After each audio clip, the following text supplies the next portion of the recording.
વડોદરા શહેરમાં છઠ પૂજાનો ખુશીનો પર્વ સમા વિસ્તારના મનહર પાર્કમાં રહેતા ગુપ્તા પરિવાર માટે એક દુઃખમાં પરિવર્તિત થયો હતો. ગુપ્તા પરિવારના મકાનમાં ગેસ લીકેજના કારણે આગ લાગતા પરિવારના 3 સભ્યો દાઝી ગયા હતા, જેમાં પરિવારના 24 વર્ષીય પુત્રનું દુઃખદ અવસાન થયું હતું. વડોદરા શહેરના સમા વિસ્તારમાં આવેલા મનહર પાર્ક સોસાયટીના એક મકાનમાં ગેસ લીકેજ થયા બાદ આગ લાગી હતી અને એના કારણે ઘરમાં હાજર પરિવારના 3 સભ્યો દાઝી ગયા હતા. ઇજાગ્રસ્તોમાં રાજકિશોર ગુપ્તા, રીટા ગુપ્તા અને પ્રિયંકા ગુપ્તાનો સમાવેશ થાય છે, જેમને તાત્કાલિક સારવાર માટે હોસ્પિટલ ખસેડવામાં આવ્યા હતા. પરિવારના સભ્યોને બચાવવા ગયેલા 24 વર્ષીય પુત્ર વિશ્વજીત ગુપ્તાનું મોત થયું હતું.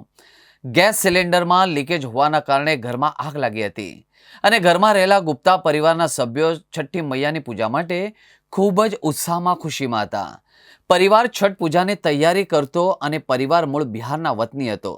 જો કે આગ લાગવાના કારણે ઘરમાં મિની બ્લાસ્ટ થયો હોવાની પણ વાત ફાયર વિભાગના સૂત્રોએ ઉમેરી હતી, જેમાં પરિવારજનો દાઝ્યા હતા. જે પરિવારના રાજકિશોર ગુપ્તા, રીટા ગુપ્તા અને પ્રિયંકા ગુપ્તાને બચાવી લેવામાં આવ્યા હતા અને જેમને બચાવવા માટે 24 વર્ષીય યુવક વિશ્વજીત ગુપ્તા મૃત્યુ નીપજ્યું હતું. ત્રણેય ઇજાગ્રસ્તોને સારવાર માટે સયાજી હોસ્પિટલ ખસેડવામાં આવ્યા હતા, જ્યાં વિશ્વજીત ગુપ્તાના મૃતદેહને પોસ્ટમોર્ટમ માટે પોલીસે ખસેડી વધુ કાર્યવાહી હાથ ધરી હતી.